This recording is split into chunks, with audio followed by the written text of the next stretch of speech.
Hi everyone, Sam Wenzel here, and today I'm talking about one of my throwing knives. Don't mind the smudge fire, and that's for the mosquitoes, and also there may be some chicken and goat noises in the background, but we'll do this anyway. So earlier in the spring, I attended the Atlantic Outdoor Sports and RV show, which was at the exhibition park in around Halifax.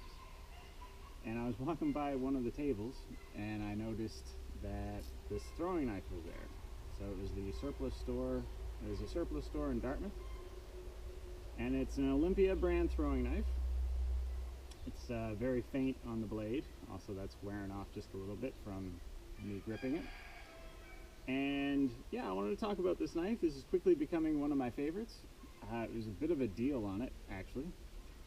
And once I got it home and got it out of the package, I found that the balance point was closer around the blade than it was up around the handle. So this knife is definitely a little bit heavier on the handle, or sorry, heavier on the blade end. And of course, depending on what style you're throwing, there's different shapes and designs you want to the knife. But I found that not only was this knife good for spinning, it's also good for no spin, which I like to do a little bit of both, but mostly focus on no spin.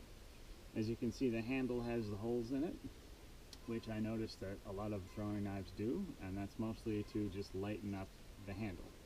So usually you see that in ones where the blade is heavier. It's pretty thin, and it makes it pretty easy to stick in a target, especially if you're using a wooden target, and a nice double-edged blade. Made out of stainless steel, so it will nick if you're missing and you're hitting rocks, or if you have a target that's kind of hard. You can dent up the blade a little bit or scratch it up. Pretty easy to file it or put it on a steel or a whetstone and take those nicks out. So overall, this is actually becoming one of my favorites. Also comes with a little nylon sheath, which isn't too impressive, but for a throwing knife, that's pretty standard for what you get. Really, when you buy a throwing knife, it's not so much about the sheath as it is the blade. And yeah, I'm really enjoying this. So we'll go give it some throws.